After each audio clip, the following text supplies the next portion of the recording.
Hello বন্ধুরা, তোমরা সকলে কেমন আছো? আশা করি সকলেই ভালো আছো।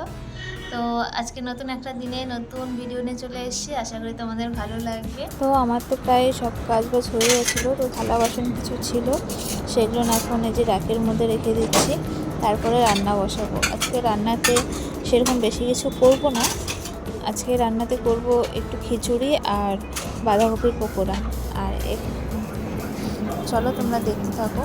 আর এখানে যে খিচুড়ি করব সেটা হচ্ছে প্যাকেটের খিচুড়ি করব। প্যাকেটের খিচুড়ি বলতে এখানে সেন্টারে বাচ্চাদেরকে প্যাকেটের খিচুড়ি দেয়, তো ওইটাই আজকে করবো। দেখো এই যে প্যাকেটের এটা, তো ওইটাই করব। তো চলো দেখো।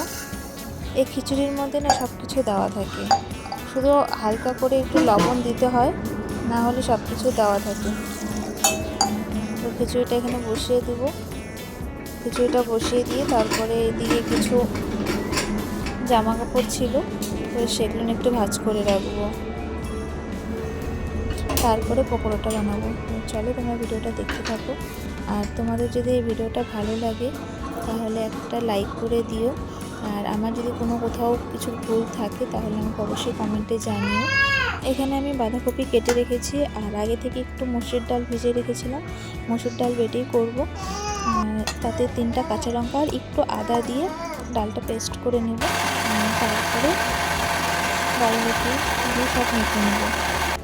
তো তোমরা দেখো, ডালটা পেস্ট করে নিয়েছি। এখানে বাঁধাকপির সঙ্গে এবার মেখে নেব আর একটু জিরা দিব।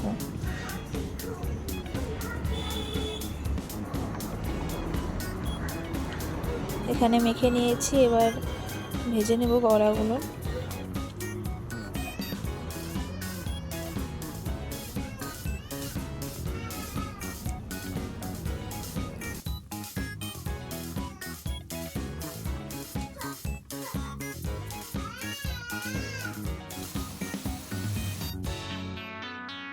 আর এখানে দেখো প্রায় আমার বড়া ভাজা হয়ে গেছে। তো আমি এখন এগুলো সব তুলে নেব।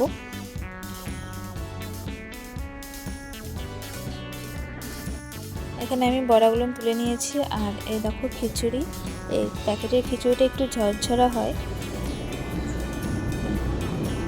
আর এখানটায় আমি ওম পিওসে খাইয়ে দিব। তোমাদের যদি ভিডিওটা ভালো লাগে লাইক কমেন্ট আর শেয়ার করতে ভুলো না। দেখা হচ্ছে নেক্সট ভিডিওতে। সকলে ভালো থেকো, সুস্থ থেকো, বাই।